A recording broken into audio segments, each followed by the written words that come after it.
My father's conference room was built to make people small, glass walls spilling the city below, a mahogany table broad as a bridge. I took my usual exile at the far end.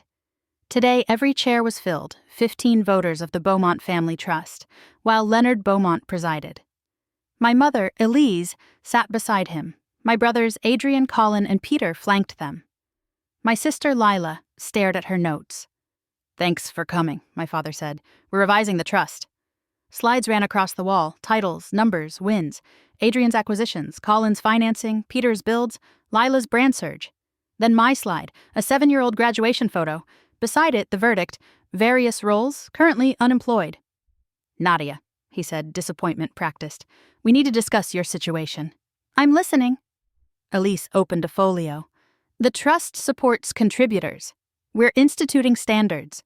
"This is a business legacy," Uncle Harold said, "not a charity." Criteria appeared, a management seat in Beaumont Industries, or verified income above $300,000, or personal real estate holdings over $2 million.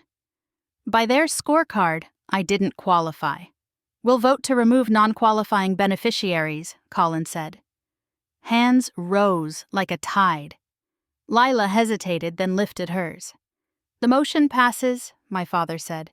"Effective immediately." "Immediate," I repeated, filing it away. My phone buzzed. I stood. "Anything else?" "No." I walked out with my head level and the city cold and bright. The elevator doors slid shut. I answered the call. "Nadia, it's Raymond at Meridian Capital. Your family just moved to draw the full $200 million on their credit line. Per covenant, I'm alerting the guarantor, you. If they pull it, leverage jumps to 87%. I watched our reflection waver in the steel. "Send the documents," I said. "All of them." I stepped into the garage light, the concrete humming with city echo, and called Claire at Harbor Ridge Capital. She picked up mid-ring. "Nadia, finally.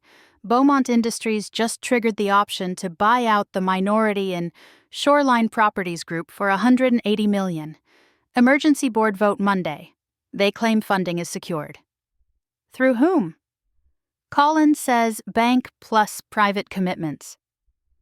"I control 40% of Shoreline through my vehicles," I said. "They need my vote." I slid into my car, the leather cool.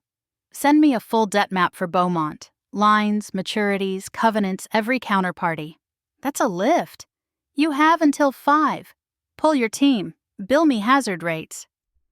I hung up and called David at the Urban Axis Fund. "We got a pushy note from Colin," he said.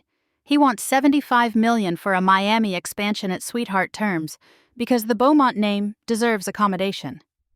"Our mandate is markets, not surnames," I said.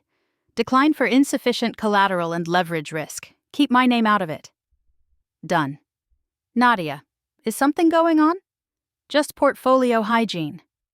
On my home desk, 3 screens, a steady river of numbers, I opened the profile I'd built under my mother's maiden name, Nadia Laurent. 9 years of quiet work had become a lattice. Guarantor on Beaumont's $200 million line, 40% of Shoreline, 30% of Beaumont Materials, vendor convertibles, strategic stakes in 12 suppliers, senior notes I could agitate through aligned funds. I had started with the $2 million my grandmother left and never spoke of. She'd told me, "Money is protection. Use it like a door that only opens from your side." Emails landed in sequence, precise as metronome ticks. Raymond acknowledging freeze review, Harbor Ridge scheduling the Monday board, Urban Axis issuing a clean rejection, 2 vendors tightening terms. At 5 p.m., Beaumont's counsel filed the amendment removing me. At 5:03, my father's number lit the screen, then again, then again. I let it ring and drafted my instructions for Monday. By 6, the phones were sirens. I answered my father. "They're freezing the draw," he said. "I'll speak to the bank after review. Monday I act as guarantor and as Shoreline's largest outside holder." "Nadia, don't do this to the company." "I'm not. I'm addressing leverage you hid behind my name." "What do you want?" "A reset. Business apart from blood." I sent counsel a term sheet. Amend the credit line with risk triggers and my veto. Convert vendor stakes to voting. Formalize my shoreline board seat, independent review for expansions above 50 million, quarterly transparency to beneficiaries. Lila called. I'm sorry. I know. Dinner Sunday, please, Lila. At 7, my mother arrived. She stood over my screens. This is what you built, she said, with what grandmother left. She told me to keep my door locked until I chose to open it. Elise nodded. I was wrong. Then help fix tomorrow. At 7:43, I told Meridian, hold the draw pending Monday's amendments. Harbor Ridge recorded my vote, blocking the buyout until covenants are met. Urban Axis filed the rejection. Markets twitched. On the balcony, I watched tail lights thread the river. They thought they'd cut loose a burden. I had only lifted my hand from the scale. Monday, we'd balance it, building on bedrock instead of bravado.